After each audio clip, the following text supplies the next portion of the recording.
بسم اللہ الرحمن الرحیم۔ شروع اللہ کے نام سے جو بڑا مہربان نہایت رحم والا ہے۔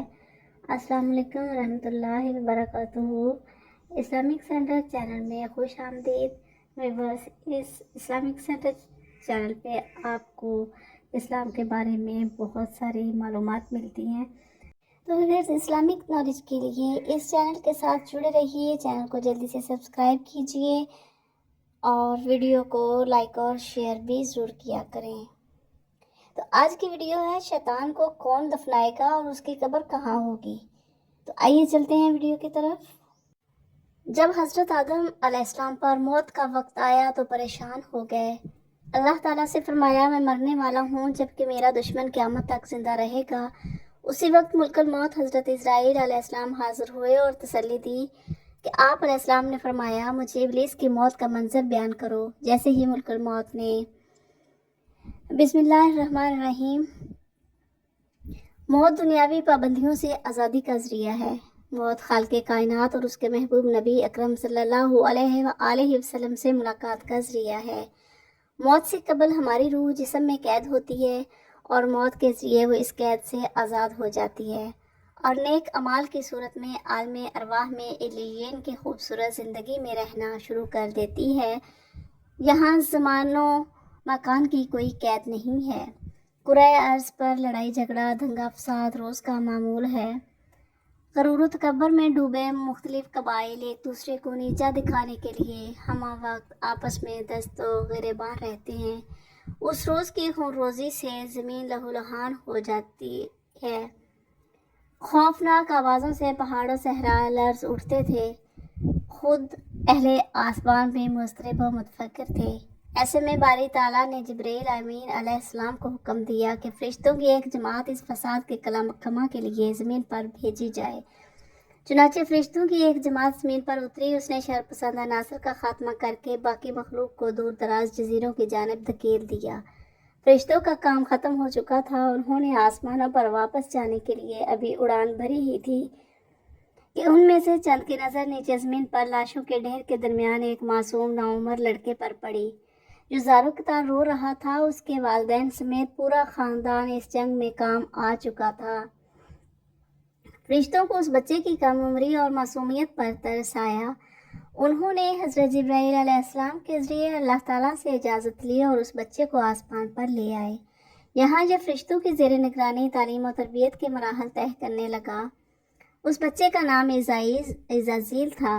زمین و آسمان کے وجود میں آنے کے بعد رب العالمین نے دو مخلوقات پیدا فرمائیں، ایک نوری اور دوسری ناری۔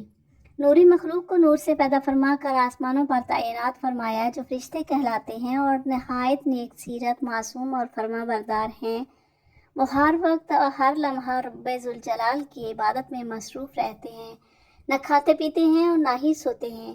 ان میں کوئی مذکر و مؤنث نہیں اور نہ ہی ان کی افزائش نسل ہوتی ہے۔ جبکہ دوسری مخلوق جو ناری کہلاتی ہے اسے بھڑکتی ہوئی آگ کے شعلوں سے پیدا فرمایا۔ اس مخلوق کو زمین پر مقرر کیا گیا، وہ جنات کہلاتے ہیں۔ ان کی اکثریت میں شر کا مادہ بہت زیادہ ہوتا ہے۔ ان میں مذکر اور مؤنث بھی ہوتے ہیں۔ لڑائی جھگڑا دنگا فساد ان کا پسندیدہ مشغلہ ہے۔ وہ شادیاں کرتے ہیں اور ان کی نسل بھی خوب بڑھتی ہے۔ عزازیل اپنا تمام تر وقت تسبیح و تحمید اور عبادت الہی میں گزارتا تھا۔ اس کے ساتھ ہی اسے ہر علم کے سیکھنے اور جاننے کا شوق بھی تھا۔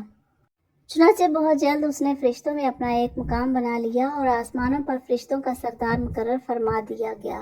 اہل آسمان اسے ملم الملکوت کے نام سے یاد کرنے لگے۔ اللہ تعالیٰ نے اسے 4 پروں سے نوازا تھا اور گزرتے وقت کے ساتھ ساتھ اس کے درجات میں اضافہ ہوتا جا رہا تھا۔ فرشتوں میں یہ احساس پیدا ہو چلا تھا کہ شاید اللہ تعالیٰ اس سے کوئی بڑا یا منفرد کام لینے والا ہے۔ اس بات کا کچھ اندازہ عزازیل کو بھی ہو چکا تھا۔ شاید یہی وہ احساسات تھے کہ جب اس کے دل کے کسی کوشے میں احساس برتری کے بیج میں سے تکبر کی ایک ننھی سی کمپل پھوٹی جو وقت کے ساتھ ساتھ پروان چڑھتی رہی اور وہ فرشتوں ملائکہ میں مغرور مشہور ہو گیا۔ لیکن اسے اس بات کی قطعی پرواہ نہیں تھی کہ اہل آسمان اس کے بارے میں کیا رائے رکھتے ہیں۔ وہ تو اپنے رب کی زیادہ سے زیادہ قربت حاصل کرنے کی جستجو میں مصروف رہا۔ ہمارا ایمان ہے کہ اللہ تعالیٰ کا کوئی بھی کام اور حکم حکمت سے خالی نہیں۔ یہ وہ وقت تھا کہ جب عزازیل اللہ کے مقرب فرشتوں میں اپنا مقام بنا چکا تھا، اور پھر وہ مبارک دن بھی آ گیا جب رب ذوالجلال نے فرشتوں کو مخاطب کر کے فرمایا۔ ترجمہ: میں زمین پر اپنا نائب بنانے والا ہوں۔ سورۃ البقرہ میں یہ اللہ تعالیٰ نے فرمایا۔ ملائکہ نے اللہ تعالیٰ کا یہ فیصلہ سنا تو انہیں کچھ حیرانی ہوئی، اس لیے کہ زمین کی مخلوق کا دنگا فساد ان کی آنکھوں کے سامنے تھا۔ اللہ تعالیٰ نے حضرت آدم علیہ السلام کی پیدائش سے 2000 سال پہلے زمین پر جنات کو پیدا فرمایا تھا، جنہوں نے پہلے دن سے ہی زمین پر قتل و غارت گری مچا رکھی تھی۔ چنانچہ فرشتوں نے عرض کیا، اے پروردگار، یہ زمین پر فساد برپا کریں گے، آپس میں خون ریزی کریں گے، جبکہ ہم تو دن رات تیری تسبیح و تحمید میں مصروف رہتے ہیں۔ اللہ تعالیٰ نے فرمایا، بے شک، لیکن یہ جو کچھ میں جانتا ہوں وہ تم نہیں جانتے۔ چنانچہ فرشتوں نے مشیت الہی کے آگے سر تسلیم خم کر دیا۔ پھر اللہ تعالیٰ نے فرمایا، میں مٹی کا ایک انسان بنانے لگا ہوں، پھر جب بنا چکوں اور اس میں اپنی روح پھونک دوں تو تم اس کے آگے سجدے میں گر پڑنا۔ اللہ تعالیٰ نے یہ سورۃ صاد میں آیت نمبر 72 میں فرمایا۔ ابلیس کے غرور نے اسے مردود بنا دیا، اور جب اللہ نے فرشتوں کو سجدے کا حکم دیا تو وہ سب سجدے میں گر گئے، مگر شیطان نے انکار کیا اور غرور و تکبر میں آ کر کافر بن گیا۔ اللہ تعالیٰ نے فرمایا سورۃ البقرہ میں آیت نمبر 34 میں، اے ابلیس، تجھے سجدہ کرنے سے کس چیز نے روکا؟ اس نے کہا، میں اس سے افضل ہوں، مجھے تو نے آگ سے پیدا کیا ہے اور اسے مٹی سے بنایا ہے۔ اللہ نے فرمایا، تو بہشت سے نکل جا، تجھے شایان نہیں کہ جہاں غرور کرے، پس نکل جا، تو مردود ہو گیا۔ اس نے کہا، مجھے روز محشر تک کی مہلت دے دے۔ اللہ نے فرمایا، جا، تجھے مہلت دی جاتی ہے۔ پھر شیطان نے کہا کہ مجھے تو نے ملعون کیا ہی ہے، مگر میں بھی تیرے سیدھے راستے پر چلنے والوں کو بہکاؤں گا۔ ان کے آگے سے اور پیچھے سے، دائیں اور بائیں سے، غرض ہر طرف سے آؤں گا، اور تو ان میں سے اکثر کو شکر گزار نہیں پائے گا۔ اللہ نے فرمایا، یہاں سے ذلیل و خوار ہو کر نکل جا، ان میں سے جو شخص تیرا کہنا مانے گا میں تجھے سمیت ان سب سے جہنم کو بھر دوں گا۔ بارگاہ خداوندی سے دھتکارے جانے کے بعد شیطان عزازیل سے ابلیس بن گیا۔ اس کے غرور و تکبر اور رعونت کی بنا پر اس کی ہزاروں سالوں کی تسبیح و تقدیس اور عبادت و اطاعت اس کے منہ پر مار کر اسے عرش سے فرش پر پٹک دیا گیا۔ ویورز، قرآن کریم میں اللہ تبارک تعالیٰ ارشاد فرماتے ہیں کہ ہر نفس کو موت کا ذائقہ چکھنا ہے، یعنی کائنات کے ہر جاندار کے لیے اللہ پاک نے موت کا وقت اور جگہ متعین کر رکھی ہے۔ اس سے کسی کو چھٹکارا نہ ملے گا اور نہ ہی کوئی اس سے بھاگ سکے گا، اس لیے ابلیس شیطان کو بھی ایک دن موت آئے گی۔ ویورز، جب شیطان مردود کو اللہ تبارک تعالیٰ نے جنت سے نکال دیا تو اس نے اللہ تبارک تعالیٰ سے قیامت تک کے لیے مہلت مانگی کہ قیامت سے پہلے مجھے موت نہ آئے، لیکن اللہ پاک نے اسے وقت مقررہ تک، یعنی ایک خاص وقت تک مہلت دی، جسے قرآن کریم کی سورۃ الحجر میں یوں بیان فرمایا گیا ہے۔ اس نے کہا، اے پروردگار، لوگوں کے زندہ کیے جانے تک مجھے مہلت دے۔ اللہ تبارک تعالیٰ نے ارشاد فرمایا، تجھے مہلت دی جاتی ہے وقت معلوم تک کے لیے۔ ویورز، وقت معلوم کو مفسرین نے اس وقت تک کے لیے لکھا ہے جب حضرت اسرافیل علیہ السلام پہلی دفعہ سور پھونکیں گے۔ ویورز، قیامت کی نشانیاں جب پوری ہو جائیں گی تو مومنوں کی بغلوں کے نیچے سے ایک خوشبودار ہوا گزرے گی، جس سے تمام ایمان والے وفات پا جائیں گے، اور پھر اس کے بعد 40 سال کا زمانہ گزرے گا جس میں کوئی بچہ بھی پیدا نہ ہوگا، یعنی ہر انسان کی عمر کم سے کم 40 سال ہوگی۔ مسلمان چونکہ مر چکے ہوں گے، اس لیے زمین پر صرف مشرک و کفار رہ جائیں گے۔ تفسیر در منصور جلد 5 صفحہ نمبر 71 پر لکھا ہے کہ جب مومنین کی وفات کو 40 سال گزر چکے ہوں گے تو پھر حضرت اسرافیل علیہ السلام پہلی دفعہ سور پھونکیں گے۔ شروع میں اس کی آواز نہایت کم ہوگی کہ لوگ کان لگا کر سنیں گے، مگر پھر یہ بڑھتی بڑھتی اس قدر زیادہ ہو جائے گی کہ کانوں کے پردے پھٹ جائیں گے، ان کے نتنوں سے پیپ بہنا شروع ہو جائے گی اور لوگ مر جائیں گے، انسان، جن، فرشتے، جہاں تک کہ شیطان ابلیس کو بھی اس نسخہ اولیٰ کے وقت موت آئے گی۔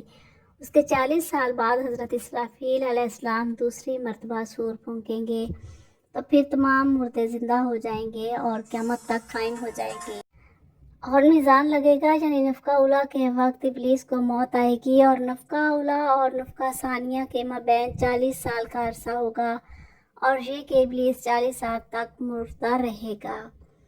ویورز، آئیے اس بات پر روشنی ڈالتے ہیں کہ ابلیس کو موت کیسے آئے گی اور وہ یہ 40 سال مردہ حالت میں کہاں گزارے گا۔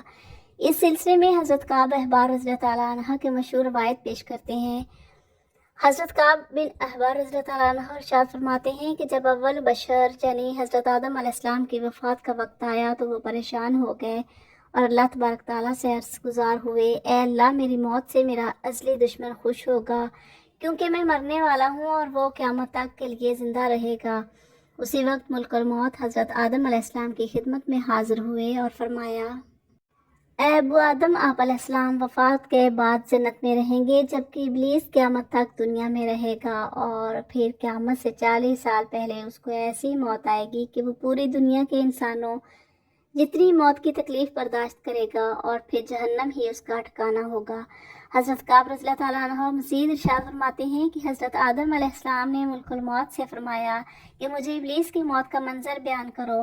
ملک الموت علیہ السلام نے ابلیس کی موت کا حال بیان کرنا شروع کیا تو وہ اتنی دردناک موت تھی کہ حضرت آدم علیہ السلام اپنے آنسوؤں پر قابو نہ رکھ سکے۔ لوگ حضرت کعب احبار رضی اللہ تعالیٰ عنہ سے عرض کرنے لگے، ہمیں بھی ابلیس کی موت کا کچھ منظر بیان کریں۔ لوگوں کی بیجا فرمائش پر حضرت کعب رضی اللہ تعالیٰ عنہ نے ابلیس کی موت کا منظر جو بیان فرمایا، اللہ تبارک تعالیٰ ملک الموت سے فرمائے گا، میرے غضب اور غصے کا لباس پہن کر جاؤ، ابلیس کی روح قبض کرو اور ابلیس سے تمام انسانوں اور جنوں سے زیادہ سختی کرنا۔ جب ملک الموت علیہ السلام غضب و غصے سے بھر کر موت کے فرشتوں کے ساتھ ابلیس کی روح کو قبض کرنے آئیں گے تو جو بھی آسمان اور زمین میں ہے ان کو دیکھ لے گا، وہ فوراً ہی مر جائے گا۔ جب ملک الموت علیہ السلام ابلیس کے پاس پہنچیں گے تو وہ دھاڑے مار مار کر روئے گا۔ پھر شیطان کو موت کی تکلیف دی جائے گی جو کہ ساری مخلوق کی تکلیف سے بھی زیادہ ہوگی۔ ابلیس گھبرا کر مشرق کی جانب بھاگے گا تو کبھی مغرب کی جانب، لیکن ہر طرف اپنے سامنے ملک الموت علیہ السلام کو پائے گا۔ سمندر میں چھپنے جائے گا تو سمندر اسے جگہ نہ دے گا، آسمان کی طرف بھاگے گا تو وہاں مقرر فرشتے اس کو آگ کے کوڑے ماریں گے۔ حضرت آدم علیہ السلام کی قبر کے پاس کھڑا ہو کر کہے گا، اے آدم، تمہاری وجہ سے میں ملعون و مردود بنا، کاش کہ تم پیدا ہی نہ ہوئے ہوتے۔ پھر ملک الموت علیہ السلام سے کہے گا، کتنی سختی اور تکلیف کے ساتھ میری جان نکالو گے؟ ملک الموت علیہ السلام فرمائیں گے، جتنے لوگ جہنم میں ہیں ان سب کی موت سے کہیں زیادہ تکلیف اور سختی کے ساتھ۔ یہ سن کر شیطان تڑپنے لگے گا اور چیختا چلاتا ادھر ادھر بھاگنے لگے گا اور اسی جگہ پہنچ جائے گا جہاں اس نے جنت سے نکلنے کے بعد پہلا قدم رکھا تھا۔ وہ جگہ آگ کے انگارے کی طرح سرخ ہوگی، زمین چنگاری کی طرح ہو جائے گی اور زبانیاں فرشتے اس کو گھیر لیں گے اور زنبوروں اور آروں سے اس کو چیریں گے جب تک کہ اللہ تبارک تعالیٰ چاہیں گے۔ اس وقت تک حالت نزاع اور موت کے غصے کا شکار رہے گا اور وہاں جہنم کی سنگسائیاں لگی ہوئی ہوں گی اور ان سنگاسیوں سے تڑپا تڑپا کر اس کی جان نکالی جائے گی۔ حضرت آدم اور حضرت حوا علیہ السلام سے کہا جائے گا، ذرا اپنے دشمن کو دیکھو کس طرح ذلت کے ساتھ مر رہا ہے۔ وہ دیکھ کر کہیں گے، یا اللہ، تو نے ہم پر اپنی نعمت مکمل فرما دی۔ ویورز، انہیں جہنم کے گھڑوں میں ابلیس 40 سال تک مردہ رہے گا اور یہی اس کی قبر ہوگی، اور پھر 40 سال بعد دوبارہ حضرت اسرافیل علیہ السلام سور پھونکیں گے تو تمام مردے زندہ ہو جائیں گے اور حساب و کتاب کا عمل شروع ہوگا۔ ویورز، اس کائنات کی ہر چیز فنا ہونے والی ہے، اگر کسی کو دوام حاصل ہے تو وہ صرف اللہ تبارک تعالیٰ کی ذات ہے۔ بس ہمیں ہر وقت تیار رہنا چاہیے کہ کیا پتہ کب کون سی گھڑی ہمارے اس دنیا میں آخری گھڑی ہو اور پھر ہمارے پاس پچھتاوے کے علاوہ کچھ باقی نہ رہے۔ اللہ تعالیٰ ہمیں نیک اعمال کرنے اور گناہوں سے بچنے کی توفیق عطا فرمائے، آمین ثم آمین۔